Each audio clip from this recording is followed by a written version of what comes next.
Hi ಸ್ನೇಹಿತರೆ, welcome back to my YouTube channel. ಹೇಗಿದ್ದೀರಾ ಎಲ್ಲರೂ? ಇವತ್ತೇನು ಸ್ಪೆಷಲ್ ಗೊತ್ತಾ? ನಮ್ಮ ತಮ್ಮ ಮನೆಗೆ ಹೋಗ್ತಾ ಇದ್ದೀವಿ. ನನ್ನ ಮಗ ನೋಡಿ ಆಗಲೇ ರೆಡಿಯಾಗಿದ್ದಾನೆ. ಈಗ ಒಂದು 8-8:30 ಆಗಿರ್ಬೋದೇನೋ. ಹೊರಡೋಣ ಅಂತ ಬೆಳಗ್ಗೆನೇ ಹೊರಟಿದ್ದೀವಿ. ಸೊ ಇವತ್ತೇನೆಂದರೆ ಅಲ್ಲಿ ನಮ್ಮದು ವೋಟರ್ ಐ ಡಿದೇನೋ ಅಪ್ಡೇಟ್ ಎಲ್ಲ ಇದು ಮಾಡಿಸ್ತಾ ಇದ್ದಾರೆ ಎಲ್ಲ ಕಡೆನೂ.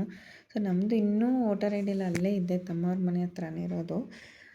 ಸೊ ಅದನ್ನು ಸ್ವಲ್ಪ ಅಪ್ಡೇಟ್ ಮಾಡಿಸ್ಕೊಂಬರೋಣ, ಮತ್ತು ಟೈಮ್ ಸಿಗಲ್ಲ ಅಂತ ಹೇಳಿಬಿಟ್ಟು ಮಕ್ಕಳನ್ನೆಲ್ಲ ಕರ್ಕೊಂಡು ಇವತ್ತೊಂದು ದಿನ ಅಲ್ಲೇ ಉಳ್ಕೊಂಡು ನಾಳೆ ಈವ್ನಿಂಗ್ ಬರೋಣ ಅಂತ ಹೇಳಿಬಿಟ್ಟು ಸ್ವಲ್ಪ 2 ದಿನಕ್ಕೆ ಲಗೇಜ್ ಅಷ್ಟು ಮಾಡ್ಕೊಂಡು ಹೋಗ್ತಾಯಿದ್ದೀನಿ. ನೈಸ್ ರೋಡ್ ಮೇಲೆ ಹೋಗ್ತಾಯಿದ್ದೀವಿ.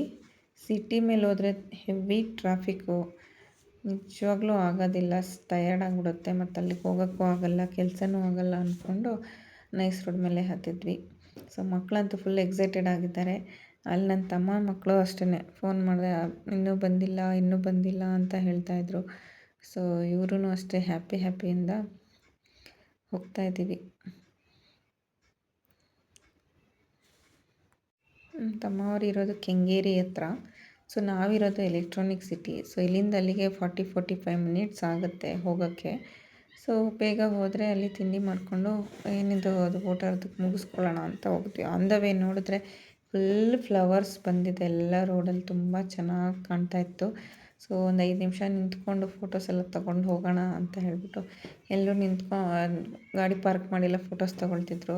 ಸೊ ನಾವು ಯಾಕೆ ತೊಗೋಬಾರ್ದು ಅಂದ್ಬಿಟ್ಟು ಯಾವಾಗಲೂ ನಾವು ಈ ರೋಡಲ್ಲಿ ಹೋದರೆ ಈ ಪ್ಲೇಸಲ್ಲಿ ಮಾತ್ರ ಒಂದು 5 ನಿಮಿಷ ಆದರೂ ನಿಂತ್ಕೊಂಡು ಹೋಗ್ತೀವಿ ಯಾವಾಗ್ಲೂ ಅಷ್ಟೇ. ಇದರಲ್ಲಿ ಈ ಸೀಸನಲ್ಲಿ ತುಂಬ ಚೆನ್ನಾಗಿ ಹೂವು ಬಿಟ್ಟಿದೆ, ತುಂಬ ಖುಷಿಯಾಯಿತು ನೋಡಿ. ಅದು ನೈಸ್ ರೋಡಲ್ಲಿ ತುಂಬ ಚೆನ್ನಾಗಿ ಕಾಣುತ್ತೆ, ಯಾವಾಗಲೂ ಹಾಗೆ ಇರುತ್ತೆ ಚೆನ್ನಾಗಿ.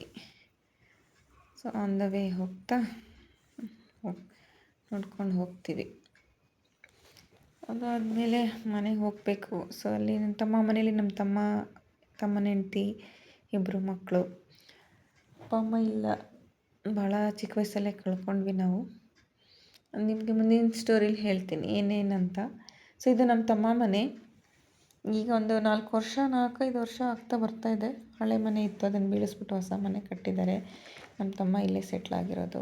ಅದೆಲ್ಲ ಮುಗಿಸ್ಕೊಂಬಂದ್ವಿ, ಒಟ್ಟಿಂದೆಲ್ಲ ಏನೇನೋ ಇದೆ ಅದು ಮುಗಿಸ್ಕೊಂಬಂದ್ವಿ. ಊಟ ಎಲ್ಲ ಮುಗಿಸ್ಕೊಂಡು ಆದಮೇಲೆ ಪೇಣಿ ತೊಗೊಂಬಂದಿದ್ರು. ಪೇಣಿ ತಿಂದು ತುಂಬ ಚೆನ್ನಾಗಿತ್ತು. ಬಿಸಿ ಹಾಲಲ್ಲಿ ಹಾಕ್ಕೊಂಡು ಸಕ್ಕರೆ ಜೊತೆಗೆ ತಿಂದ್ವಿ. ಮಕ್ಳಿಗೂ ಕೂಡ ಕೊಟ್ಟು ಎಲ್ಲ ಎಂಜಾಯ್ ಮಾಡ್ಕೊಂಡು ತಿಂತಾರೆ. ನನ್ನ ಮಗ ಇದು ಫಸ್ಟ್ ಟೈಮ್ ತಿಂತಾ ಇರೋದು. ಅವನಿಗೆ ತೊಗೊಳಕ್ಕೆ ಬರ್ತಾಯಿಲ್ಲ. ಮ್ಯಾಗಿ ಆದರೆ ಬೇಗ ಹೋಗುತ್ತೆ, ಮ್ಯಾಗಿ ಬೇಕು ಅಂತ ಇದೆಲ್ಲ ಗೊತ್ತೇ ಆಗ್ತಾಯಿಲ್ಲ ಹೇಗೆ ತಿನ್ನಬೇಕು ಅಂತ. ಆಮೇಲೆ ನಾನೇ ತಿನ್ನಿಸ್ದೆ. ನನ್ನ ತಮ್ಮನ ಮಗಳು ಕೂಡ ಇಷ್ಟಪಟ್ಟು ತಿಂತಾಯಿದ್ಲು. ನನ್ನ ಮಗಳು ತಿನ್ನಿಸ್ತಾ ಇದ್ಲು ಆಟ ಆಡ್ಕೊತ. ಅವಳು ಫುಲ್ ಹ್ಯಾಪಿಯಾಗಿ ಆಡ್ಕೊಂಡಿದ್ಲು. ಸಂಜೆ ಮತ್ತೆ ಟೆರೆಸ್ ಮೇಲೆ ಹೋಗ್ಬಿಟ್ಟು ಆಟ ಆಡ್ಕೊಂಡು ಅವಳ ಜೊತೆ ಮಕ್ಕಳ ಜೊತೆ ಎಲ್ಲ ಆಟ ಆಡಿಕೊಂಡು ಟೈಮ್ ಸ್ಪೆಂಡ್ ಮಾಡಿದ್ವಿ.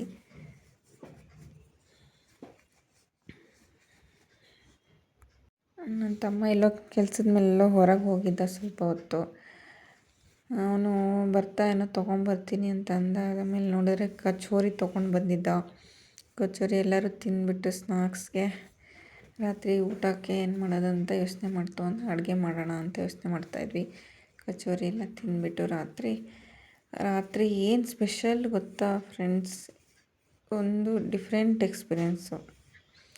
ಏನಂದರೆ 4-5 ಅವರ್ ಪವರೇ ಬರಲಿಲ್ಲ, ಪವರೇ ಕಟ್ಟಾಗೋಯ್ತು. ಊಟ ಮಾಡಿ ನಾವು ವೆಯ್ಟ್ ಮಾಡ್ತಾಯಿದ್ವಿ, ಇರೋಕ್ಕಾಗ್ತಾಯಿಲ್ಲ ಒಳಗಡೆ. ಸೊ ಟೆರೆಸ್ ಮೇಲೆ ಹೋಗಿ ಒಂದು ಸ್ವಲ್ಪ ವಾಕ್ ಮಾಡೋಣ ಅಂತ ಎಲ್ಲರೂ ಹೋದ್ವಿ.